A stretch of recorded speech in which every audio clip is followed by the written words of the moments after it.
Hey guys, tonight we step into the firelit hall of a Viking village on the very morning of your wedding. The air is thick with wood smoke and the faint tang of salted herring. And somewhere outside, a goat is bleating like it's personally offended by your existence. You've barely opened your eyes before you're reminded. This is the day you officially bind yourself in a marriage that could either make you part of a legendary saga or send you packing before the first winter is through. You probably won't survive this, so before you get comfortable, take a moment to like the video and subscribe, but only if you genuinely enjoy what I do here. And tell me where you're watching from and what time it is for you right now. Now, dim the lights, maybe turn on a fan for that soft background hum, and let's ease into tonight's journey together. You sit up on the wooden bed frame, your blanket smelling faintly of lanolin because, well, it's made from actual sheep's wool that's never heard of fabric softener. Outside your one-room home, you can hear the scrape of boots and the chatter of older women discussing weather. Your dowry is enough to keep your future spouse's family happy. The smell of roasting boar wafts through the open doorway, mingling with the ever-present aroma of fish drying on racks. A small child peeks in, then bolts, giggling words already spreading that the wedding will be a good one. In Viking culture, weddings were more than two people joining lives. They were business deals, political alignments, and a chance for the whole settlement to party. Historians still argue whether these events were primarily romantic unions or strategic alliances disguised with flower crowns and mead horns.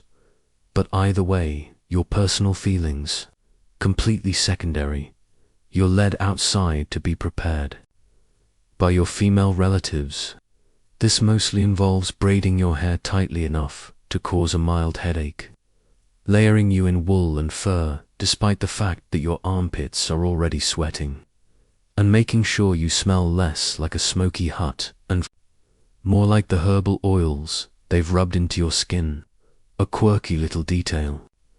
Some Viking brides would have their nails trimmed and saved, believing the clippings could be used to craft the ship of the dead for the god Naglfar, if not properly disposed of. And you thought modern pre-wedding superstitions were weird. Meanwhile, your spouse doobie is probably over at his longhouse getting a beard combed, drinking something strong, and nervously pretending this isn't the biggest transaction of his life. The village's mood is buzzing. Traders from nearby settlements arrive by boat, bringing exotic goods, a bolt of Frankish linen, a jar of amber beads, and something that might be wine but smells suspiciously like vinegar. You're not exactly given a choice about the guest list. Half the people arriving are strangers, and a good chunk of them will eat enough to bankrupt you if the dowry negotiations go badly. Still, there's excitement in the air. Vikings saw weddings as opportunities to forge alliances, and any excuse to break the monotony of daily chores was welcome.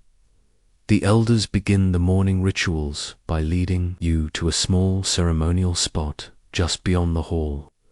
You step barefoot onto packed earth, still damp from last night's rain.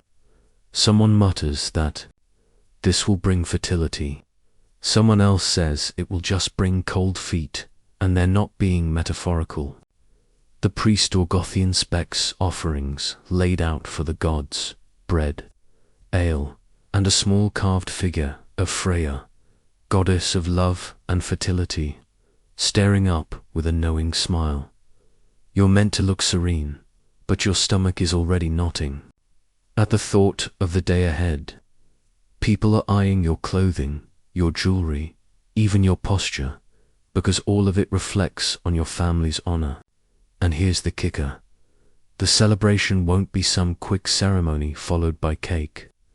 It's going to be hours of formalities, followed by feasting, followed by games, followed by yet more drinking, until your head spins and your feet are blistered from dancing on a packed dirt floor. The loudest sound is the clanging of wooden cups as early guests toast to your health. Every time someone says skull, you're expected to nod politely and maybe sip from the horn passed your way. You're careful too much this early and you'll trip during the sword and keys exchange later.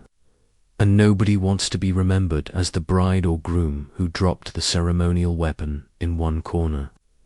A group of boys wrestle over a goat, part of the dowry, and it makes such a racket that the whole hall bursts into laughter.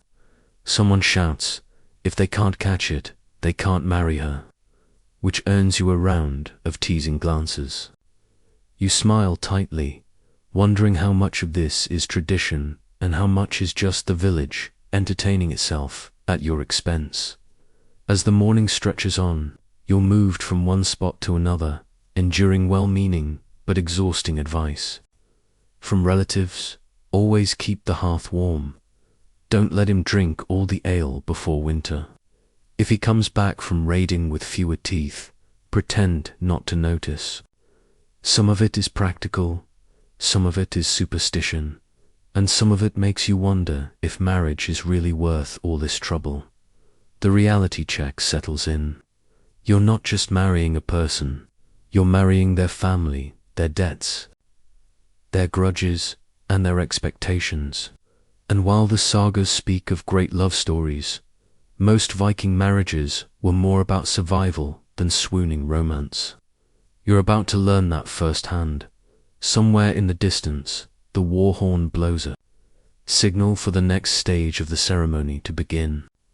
You take a deep breath, adjust the weight of the fur on your shoulders, and try to ignore the goat still bleating its disapproval. The goat is still here. Of course it is. Because this morning's next ordeal isn't about romance, vows, or sweet glances across the hall, it's about the deal. You are now standing in a semicircle of elders, family members, and assorted onlookers as your worth is literally tallied in silver arm rings, bolts of cloth, and livestock. It's the Viking equivalent of a modern prenup, except instead of lawyers, you've got that one uncle loudly insisting the goat is worth twice what anyone's offering. The dowry himmelfgear is what your family brings into the marriage. A mix of practical goods, wealth, and occasionally a piece of inherited land, if you're lucky. The bride price munda is what your soon-to-be spouse or their family gives to yours. Compensation for losing a hard-working family member to another household. Historians still argue whether these exchanges were more about balancing resources or about asserting dominance between families. In practice, it feels like a game of tug-of-war over your future. You try to stay composed as your father unfurls a length of fine wool, dyed deep red with imported madder root. The color alone screams we have connections, but the murmurs around you suggest people are more impressed by the two small silver brooches placed on top. Every Viking loves a good brooch. They're not just decorative, they hold your clothes together in a world without zippers. Then comes the goat. This goat has been the center of family arguments for weeks. Your mother claims it produces the creamiest milk in the fjord. Your brother swears it can jump over a fence taller than a man. And you just know it smells faintly of fish because someone fed it leftover herring mash last winter. The groom side-eyes the goat skeptically. One elder mutters something about stringy legs. Your uncle puffs up like he's defending the honor of the entire family, rattling off a list of virtues this goat supposedly possesses, ending with, and it will keep foxes away, which, frankly, sounds made up. Meanwhile, the more serious negotiations are happening in low voices. The silver payment is being discussed enough to show respect, not so much that it's seen as desperation. You hear the clink of coins being weighed in a small pouch. The balance between your family's offering and theirs will be remembered for years. People will whisper about whether it was fair, whether one side got cheated, and whether the marriage was good business. You stand there in the middle, smiling politely like you're not a human bargaining chip. The smell of wet wool and salted meat from the nearby market mixes with the sharp temps of the iron scales used to weigh silver. Every so often, someone glances your way to judge if you're worth the agreed price. It's like being on display at an auction, but you're expected to act flattered. One quirky detail here: sometimes these negotiations weren't even done in person. In rare cases, entire betrothals could be arranged by proxy, with goods exchanged long before the couple even met. Imagine waking up one day to find out you're married to someone you've never seen, all because a silver arm ring changed hands months ago. Eventually, voices grow louder, a sign the deal is nearly done. A firm handshake between your father and the groom's uncle seals the agreement. No written contracts, just witnesses, oaths, and the knowledge that anyone breaking this pact risks the wrath of the entire community. Someone gives the goat a shove in the direction of your future. Spouses, family, it refuses to move. You can't help but smirk. Apparently, you're not the only one with doubts about this arrangement. In the end, it takes 3 people to get it across the yard, to the amusement of everyone watching, and that's it. The dowry is settled, the bride price accepted. From this moment forward, your fortunes are tied together, not just with your spouse, but with their kin, their debts, and their reputation. Someone gives the goat a shove in the direction of your future spouse's family. It refuses to move. You can't help but smirk. Apparently, you're not the only one with doubts about this arrangement. In the end, it takes 3 people to get it across the yard, to the amusement of everyone watching. And that's it. The dowry is settled, the bride price accepted. From this moment forward, your fortunes are tied together, not just with your spouse, but with their kin, their debts, and their reputation. You're whisked away before you can catch your breath, pulled toward the next stage of the day. Someone presses a cup of mead into your hands, and you catch a glimpse of the goat again, glaring at you as if to say, "You've made a terrible mistake." The mead horn is heavy in your hands, polished smooth from years of use, and you can feel the faint sticky residue of honey wine from whoever drank before you. The hall is alive. Now firelight flickers on carved wooden beams, shadows dance across the walls, and the low murmur of voices swells each time the door creaks open to admit another guest. This part of the day is all about oaths and drinking, and in Viking society, those 2 things are inseparable. You're not just sipping for fun, you're sealing promises with each swallow. The Gothy stands at the head of the room, the ceremonial mead jug at his side, ready to pour for both families. Mead, brewed from honey, water, and yeast, is thick and fragrant, the kind of drink that warms your chest after the first gulp and melts your knees after the third.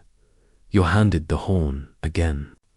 The first toast is to the gods, particularly to Freya and Frigg, patronesses of love, fertility, and, frankly, putting up with husbands who come home muddy and missing their socks.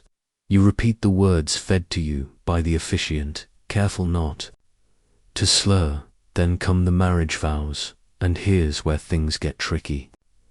These aren't the neat, compact I do lines of a modern ceremony. Viking oaths are sprawling, poetic, and, in your slightly mead-warmed state, nearly impossible to remember word for word.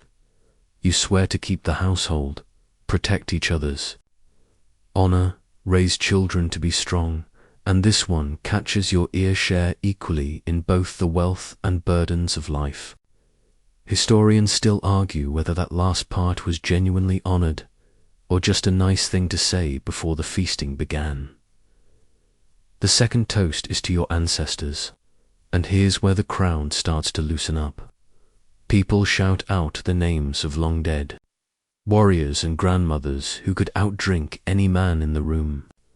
Someone near the fire pit begins humming a low, droning song, and soon the whole hall joins in, their voices blending into a sound that's half prayer, half drinking chant. By the third toast, things have escalated.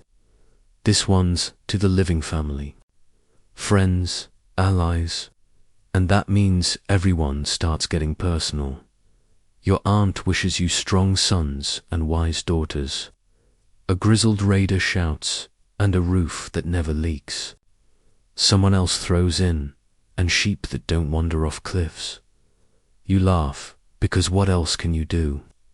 The mead is warm in your stomach, your head feels pleasantly foggy, and for a brief moment, the pressure of the day eases. But make no mistake, this isn't all light-hearted. Drinking to seal an oath is binding. If you promise something while raising that horn, it's as serious as signing your name in blood. Break it, and you're not just risking a bad reputation, you could face legal action under Viking law. One quirky historical tidbit: there are records of people losing land because they made a drunken boast at a feast and then failed to deliver. Your future spouse steps forward for their vows, voice strong and clear. They promise to protect you, provide for you, and never bring shame to your name. A few people in the crowd chuckle knowingly, because even the sagas are full of stories where that didn't exactly pan out. The Gothy signals the closing of the oath ceremony by pouring the last of the mead into the central horn and offering it to both of you together. The smell is sweet and slightly sour, the rim cold against your lips. As you drink, the hall erupts into applause, stomping feet on the wooden floor so loudly it feels like the whole building might collapse. And then, someone hands you another full horn. This time, it's not ceremonial, it's just the start of the fun drinking. The kind that will carry you straight into the chaos of the feast. You catch your spouse's eye, and for the first time today, they smile, not the formal smile of negotiations, but a small, private one. Maybe this won't be so bad, but in the corner of your vision, you see the goat again. It's chewing on a piece of dropped bread, looking entirely too smug. The smell of mead still lingers on your breath when the hall's atmosphere shifts. The chatter lowers to a hum, the fire pops softly, and you're led to the center of the room for the exchange. That will seal your new roles, the sword and the keys. A long sword is placed in your hands first. It's heavy, the hilt worn smooth from generations of warriors before you.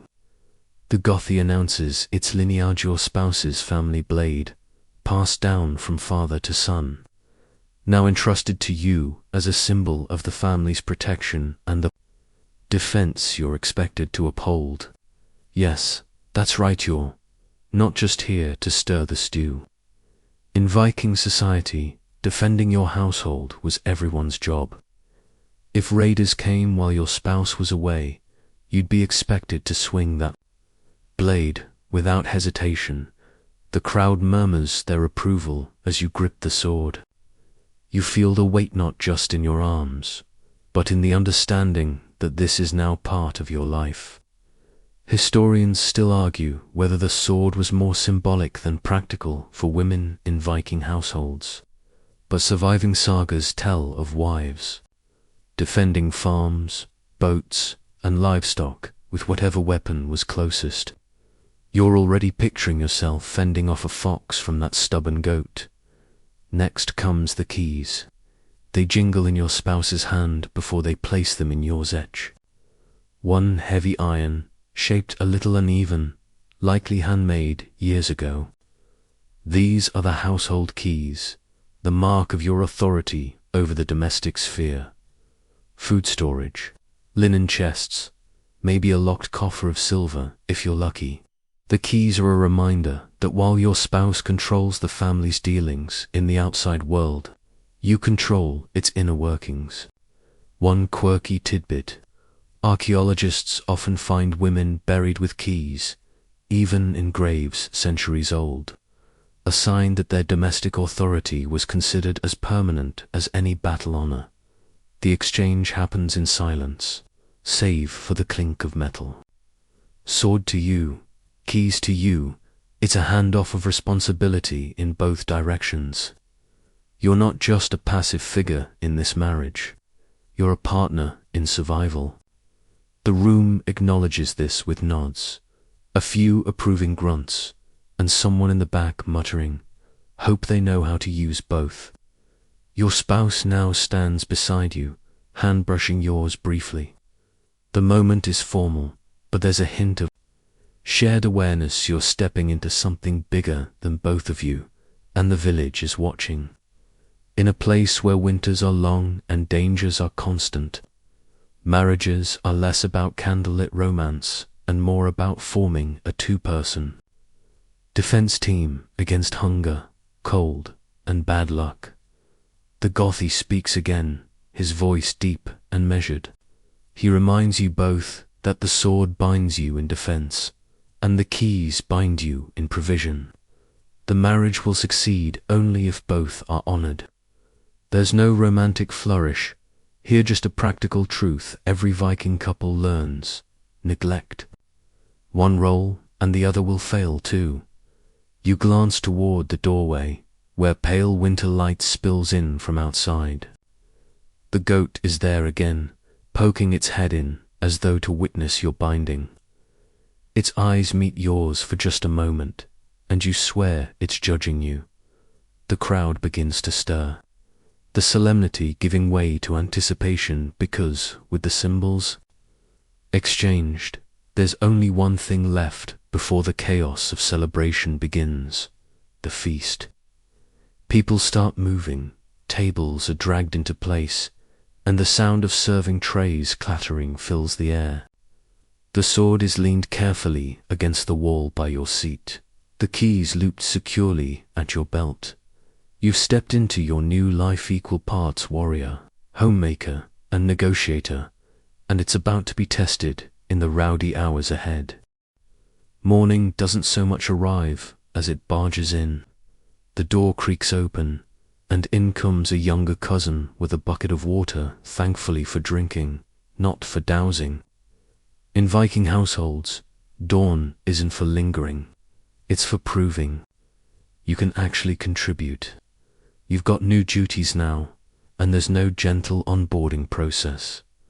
The first thing you notice, your spouse is already up, wrapping a wool tunic and talking with an elder outside. You drag yourself to the threshold and immediately understand that your marital responsibilities aren't just about tending a home. They're about showing the whole settlement that this pairing was a good investment. For you, that means stepping into whatever the household's primary livelihood is. If your spouse's family farms, you're in the fields by mid-morning, learning which end of the plow goes into the soil. If they trade, you're sorting goods, haggling with customers, and remembering who owes what. Historians still argue whether Viking households functioned as truly equal partnerships, or if one spouse inevitably held more power, but here, it's crystal clear that both of you are expected to work, and work hard.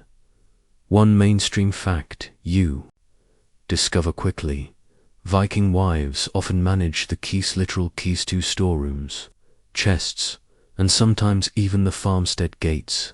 These weren't decorative. Whoever held them controlled food, supplies, valuable goods, and sometimes the family's silver hoard. You get handed a hefty iron ring with several dangling keys and realize you've just been made responsible for not starving everyone. No pressure. The quirky tidbit: some households had a wedding chore day where the newlyweds worked together on a big task, preparing a fence. smoking meat for winter, or even building a boat's sail. It was part bonding exercise, part community theatre. People would watch, making helpful comments about your teamwork. Fail, and you'd be the settlement's favorite gossip topic for weeks. You're quickly learning that in Viking marriage, privacy is rare and reputation is everything. Neighbors wander in, uninvited, bringing advice, borrowing tools, and sometimes just watching you work.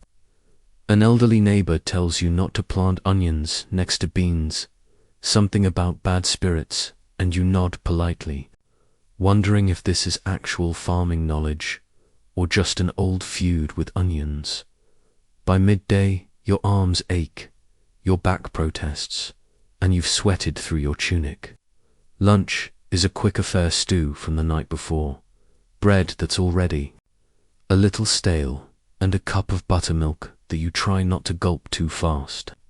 Then it's back to work, because Viking days are long and chores don't pause for newlyweds. As the sun dips low, you notice your spouse glancing at you with a mixture of appraisal and quiet amusement. Today wasn't about finishing every task, it was about proving you'll keep up day after day, no matter the weather. In that sense, your first full day has been a success. Still, as you collapse onto the bench by the fire that night, you can't help thinking, if this is the easy day after the wedding, you're in for a very long, very exhausting marriage.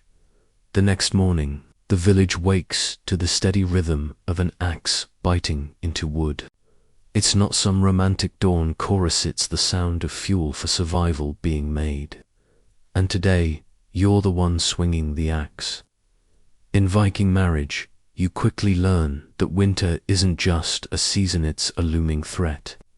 Every couple, new or old, has to think months ahead, because one bad winter can end more than just a love story.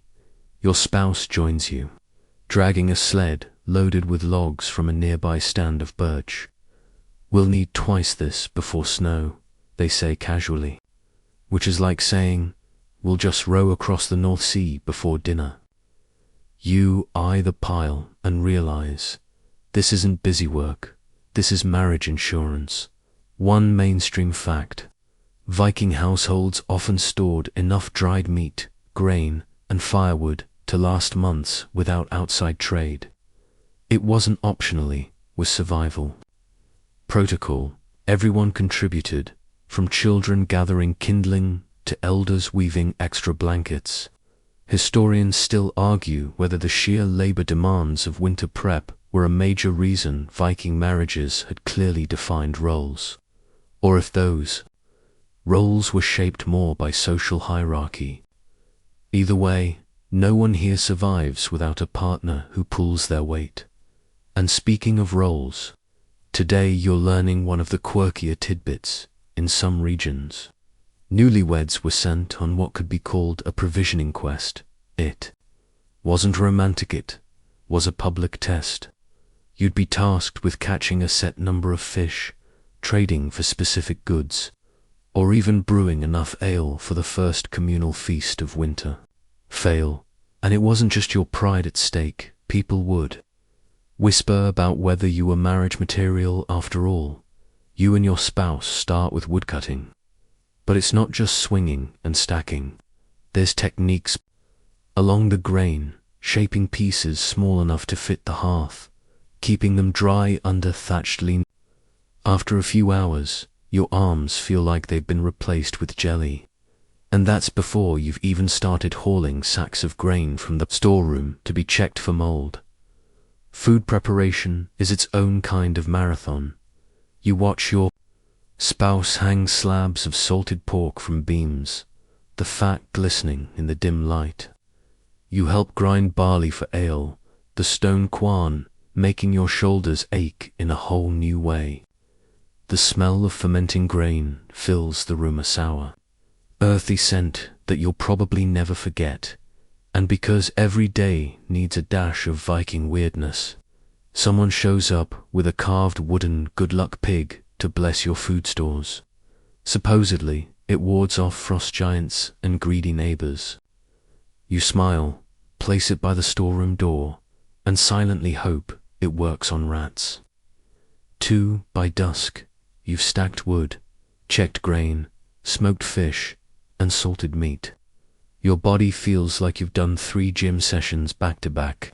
Your spouse hands you a horn of ale, and the two of you sit by the hearth, fire crackling, wind whispering through the chinks in the walls. You realize this quiet moment after relentless work is one of the few times you'll actually feel like you have space to breathe. Tomorrow, the cycle starts again. Viking marriage isn't just about surviving each other, it's about surviving the land, the sea, and the cold. And you're only on day 3. The morning air smells faintly of salt, which means one thing: you're heading to the shore. Your spouse announces it over breakfast like it's just another chore. But in truth, fishing and sea harvesting are more than chores in a Viking marriage. They're lifelines. You trudge down to the water, basket in hand, while your spouse shoulders a net big enough to swallow a small cow. Out here, the waves don't care that you're a newlywed. They only care that you know how to handle a boat and bring back something edible. 1 Mainstream fact. Many Viking households relied on a mix of farming, hunting, and fishing to get through the year. But coastal families, in particular, often tied their survival to the sea. Historians still argue whether fishing was considered a lower status task compared to farming, or whether the unpredictability of the ocean actually gave fishermen a kind of rugged prestige. Either way, here you are, trying not to look like bait. The quirky tidbit for the day. Some settlements believed that the first fish caught after a wedding had to be released as an offering to Ran, the sea goddess, to ensure good fortune and calm waters. Your spouse tells you this as you haul in your first flopping catcher fat cod, just so you can experience the joy of throwing dinner back into the sea. Fishing isn't the whole job, though you're also expected to gather mussels, seaweed for seasoning, and, if you're feeling brave, eels from the tidal pools. The eels are slimy, slippery, and deeply offended that you exist. One particularly large one whips its tail hard enough to send a spray of seawater down your back. Your spouse laughs and mutters something about initiation. Once the baskets are full, you help load the haul into a shallow draft boat. The rowing back is slower because now the wind is against you and your muscles already feel like overcooked noodles. Your hands burn from the salt and rope, and every time you shift, your damp trousers chafe like medieval sandpaper. Back on shore, the work's only half done. The fish have to be cleaned quickly before they spoil. You watch your spouse gut and scale with the efficiency of someone who's done it since childhood, while you try not to drop anything slippery on the dirt. The smell is intense, briny, metallic, and somehow sweet. You're assured it'll grow on you, which is not comforting by late afternoon. The fish are smoking over a low fire, mussels are boiling in a pot, and you're rinsing the last of the seaweed in fresh water. The salty breeze feels softer now, almost friendly, and you get a glimpse of why people here stay married despite the grueling pace. Partnership means knowing that someone else will row when your arms give out, gutfish when your stomach turns, and maybe even share the last piece of dried cod when winter feels endless as you sit down to a dinner of mussels, smoked fish, and dark bread. You're not just tired, you're oddly proud. You face the sea and come back with more than you left with, even if one of those things is a bruise on your shin from a rogue eel. The hall transforms in minutes. Benches scrape against the wooden floor, long tables are pushed together, and the smells hit you like a wall-roasting boar, fresh bread, smoked fish, and something bubbling in a pot that smells suspiciously like cabbage. The feast is here, and in Viking culture, it's as much a test of stamina as it is a celebration. You and your spouse are seated at the high table, raised slightly above the rest so everyone can watch you chew in real time. No pressure below. The benches filled quickly with warriors, farmers, traders, and curious visitors who may not even know your names but heard there'd be free food. That's the thing, Viking feasts were public affairs.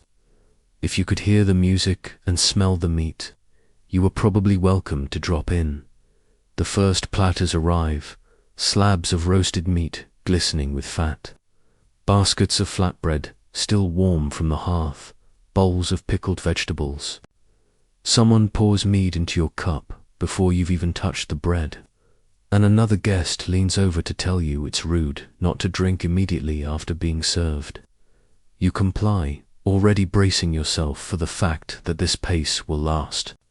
For hours, the drinking games start early. One bearded man proposes a mead relay, which involves draining a horn in one go and passing it to the next person. Another challenges your spouse to a strength contest right there at the table, involving arm wrestling on a surface still slick with grease. The loser's mead is confiscated and passed to the nearest elder, who accepts it without blinking. It's loud, so loud that your thoughts have to elbow their way through the din. Every time someone raises a toast, the hall erupts in cheers and pounding on the table. A warrior across from you tells a long, winding story about how he once fought off 3 wolves with nothing but a shield and a loaf of bread. Historians still argue whether Viking feasts were more about entertainment or forging social bonds. But sitting here, you realize they're both, and also a competition to see who can exaggerate the most without bursting into laughter. Halfway through, the subtle insults begin. They're wrapped in poetic language, so you might miss them if you're not paying attention. One guest praises your family's fine weaving skills, adding, "Though I hear the thread snap if pulled too tight." Another congratulates your spouse's bravery, following with, "I suppose the sea is calmer near your shores." The whole table chuckles. It's all part of the game. Viking culture valued sharp wit as much as sharp blades, and a well-placed barb could earn respect. One quirky detail: archaeological evidence suggests that at especially large feasts, they'd bring in special carved drinking horns, reserved only for honored guests, sometimes shaped like animals or ships. Here, you spot one shaped like a serpent, its head curling toward the drinker's face. You hope it's just decorative, but know it's already being filled with mead for you. As the hours stretch, the fire roars hotter, the air thickens with the smell of meat and sweat, and the songs grow louder and more slurred. Someone starts pounding a drum, another grabs a lyre, and soon the hall is pulsing with music. Your spouse is pulled into a ring of dancers, moving in a stomping, clapping rhythm that shakes the floor. You take a moment to look around. The walls hung with shields, the flicker of firelight catching the silver on brooches and arm rings, the goat curled up under a table gnawing on something it absolutely should not have. This is the heart of Viking marriage, not the vows, not the dowry, but the weaving together of 2 households into one loud, chaotic, slightly mead-soaked community. Eventually, a platter of honey cakes appears, signaling the end of the meal. People cheer, not because they're hungry, but because dessert means it's time for the next and most awkward part of the evening. You're about to discover that privacy is not exactly a Viking wedding priority. You've barely finished your honey cake when the crowd's energy shifts again. The music slows, the laughter dims to an anticipatory buzz. and you notice people making far too knowing eye contact with you and your spouse. The subtlety is gone. You're about to be escorted to the BRHS, the bridal bed. Two of your new in-laws stand and gesture for you to follow. You think maybe you'll slip away quietly, but no, this is a public send-off. In Viking tradition, the bedding ceremony is not some private, candlelit retreat. Instead, it's a loud, semi-parade from the feast hall to wherever you'll be spending the night. And here's the kicker. The whole community is involved. They walk you out under the cold stars, still buzzing from the mead, into a smaller side building warmed by a tea pit. Furs are piled high in the center, and your mind flickers between cozy and this is way too many witnesses. The in-laws make sure to place you both on the bed, arranging blankets like they're tucking in children, which, in fairness, they've probably done dozens of times with other newlyweds. One mainstream historical fact: bedding ceremonies often included blessings from elders or a gothi to ensure fertility and prosperity. Sometimes with verses from the Edda. It wasn't always as intrusive as it sounds, though tonight, the community seems determined to linger. A few guests even sing ribald verses meant to encourage you, which is the last thing you need when trying to look dignified. You try not to laugh, but then comes the quirky tidbit. In some regions, friends of the couple would literally jump on the bed to warm it up before leaving. And yes, before you can object, to drunken cousins throw themselves onto the furs, nearly toppling you both, before scrambling away with roars of laughter. Apparently, this means good luck, or a sore back. Historians still argue whether it was truly symbolic or just an excuse for chaos. Finally, the room begins to clear. The last guest tosses a blanket over you and mutters something about making heirs, and you're left in the quiet crackle of the fire. The shift is jarring after hours of music and shouting. The stillness feels strange. Outside, the wind rattles the wooden shutters, and you catch the faint bleat of the goat, still awake and apparently invested in your wedding night. There's a lingering truth here that sinks in as you lie in the dim firelight. Viking marriage was as much a public contract as a personal bond. Your union wasn't just about love or attraction, it was a deal the community witnessed, sanctioned, and would hold you accountable for. The same people who toasted you tonight will remember every feud, every partnership, and every child you have bore. Don't you? Glance at the sword leaned in the corner, and the keys hanging from a peg near the bed. Symbols of roles. You're still learning, resting just within reach. Tomorrow, the expectations begin in earnest. But for now, the fire's warmth seeps into your bones, and the sound of distant laughter fades into the night. You think you might sleep, or maybe not. Either way, your life as half of a Viking marriage has officially begun, under more watchful eyes than you ever imagined. You wake the next morning to the sound of voices outside, low and tense.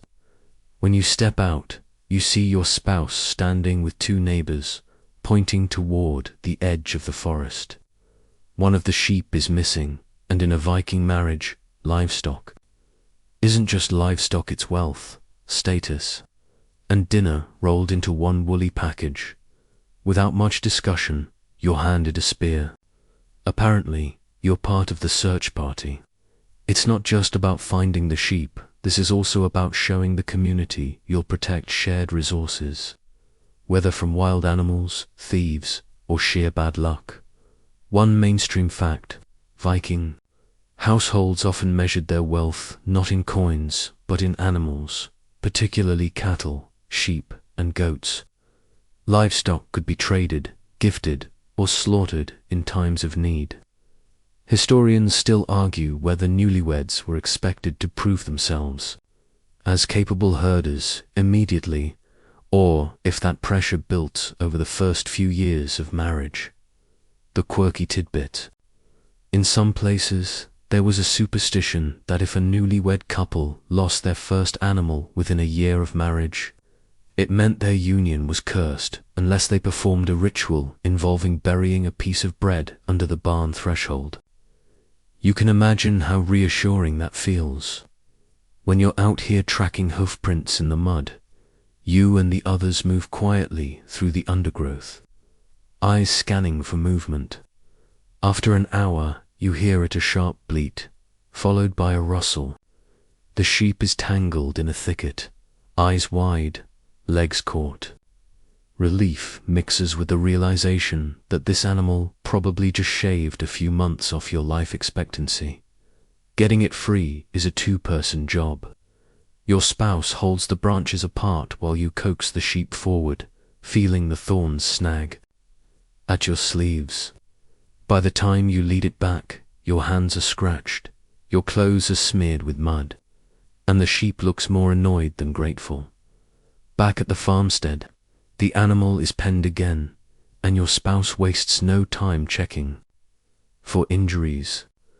The other neighbors drift away, but not before one claps you on the shoulder and mutters, "Not bad for someone who's still learning." You decide to take that as a compliment. The rest of the day is spent mending fences and tightening the latches on the gates. Prevention is less exciting than rescue, but it's the real backbone of keeping livestock. You learn to tie knots you didn't know existed, patch gaps with woven willow, and sprinkle ash along the fence line to deter burrowing pests. That evening, as you sit by the fire, your spouse brings you a mug of warm milk from the very sheep you rescued. It's not exactly the celebratory drink you're used to, but you raise it anyway. Clinking clay mugs like warriors after a small but important battle in a Viking marriage. The threats aren't always dramatic raids or epic storms there. Just as often a missing sheep on a foggy morning, and proving you can handle that. It might just keep the whole marriage from unraveling like a badly spun thread. The wind picks up that night, rattling the shutters, and by morning the air tastes of rain. You're barely through breakfast when your spouse announces it's time to repair the roof. You glance up. Yes, there are gaps where the turf has shifted, and yes, you'd rather pretend you didn't notice. But in a Viking marriage, putting off roof repairs is a fast way to ensure you're sleeping under wet blankets. Climbing onto the roof isn't as simple as grabbing a ladder. It's more of a scramble up rough wooden beams and turf edges. You find yourself balancing on sod that feels like spongy earth, trying not to think about how high you are.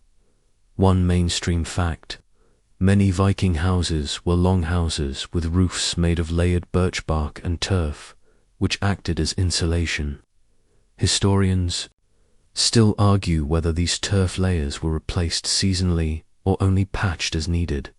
The quirky tidbit: some people hid charms, small bones, bits of iron, or carved runes inside the roof layers to protect the home from lightning and fire.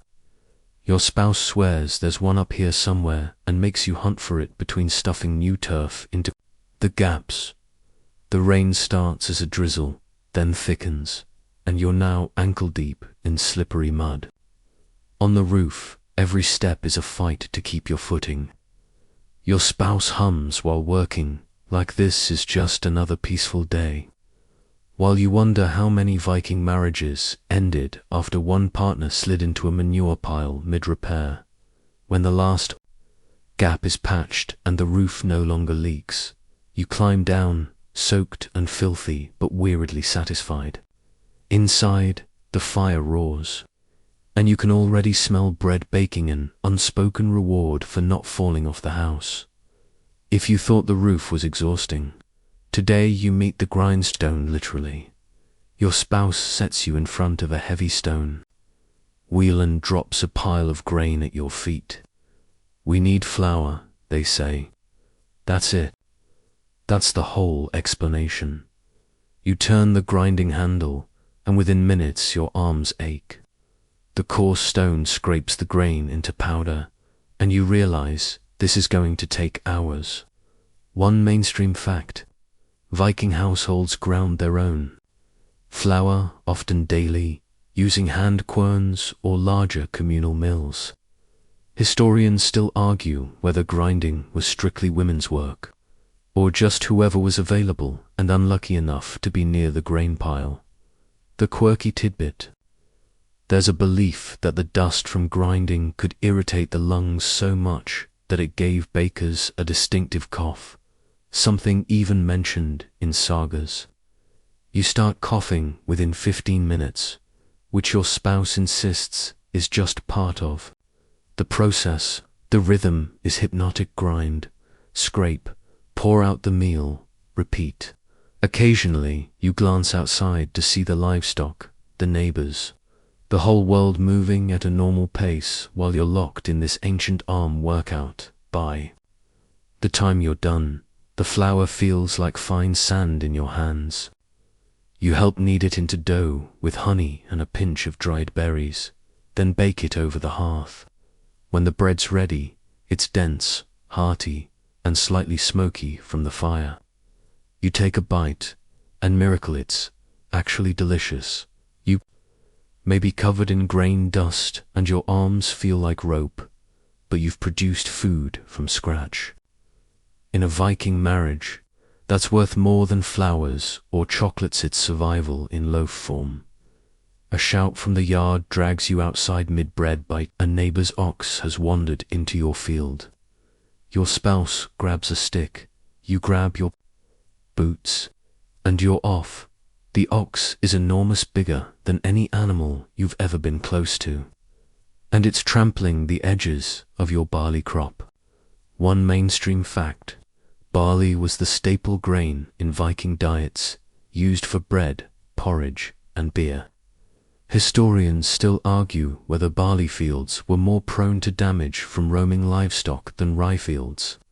But either way, this is a small disaster in progress. The quirky tidbit: some farmers tied small bells or carved amulets onto their animals to make them easier to find if they wandered off. This ox has no such decoration, just a stubborn streak as wide as its horns. Chasing an ox is not dignified. You wave your arms, your spouse claps and shouts, and the animal stares at you with slow, unimpressed eyes. Eventually, it ambles back toward the gate, but not before leaving deep hoofprints in the soft earth.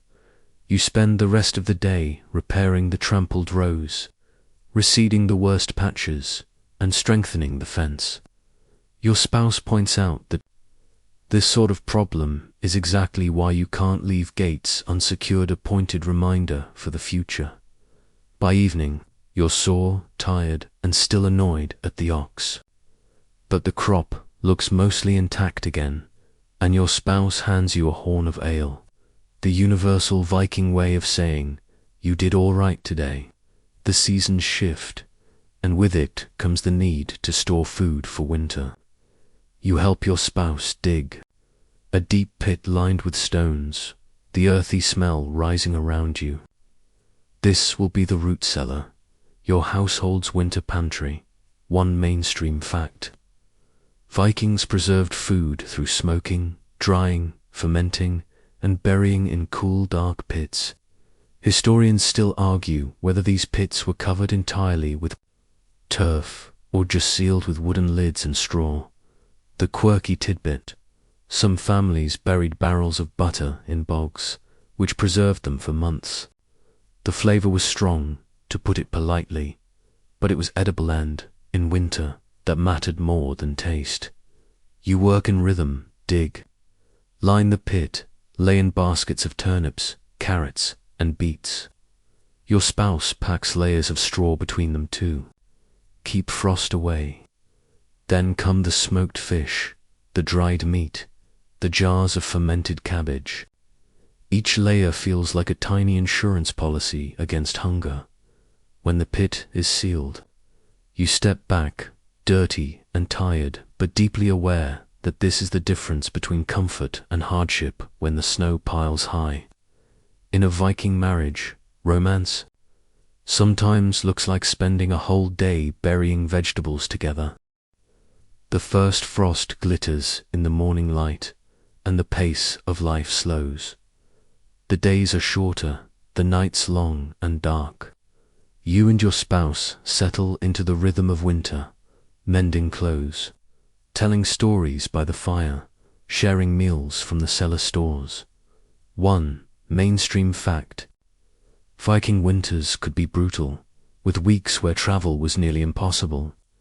Historians still argue whether longhouse communities became more cooperative or more insular during these months. The quirky tidbit: some households carved wooden winter guests, small figures placed at the hearth to symbolize ancestors, thought to bring protection until spring.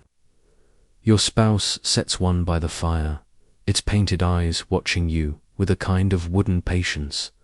Days blur into each other.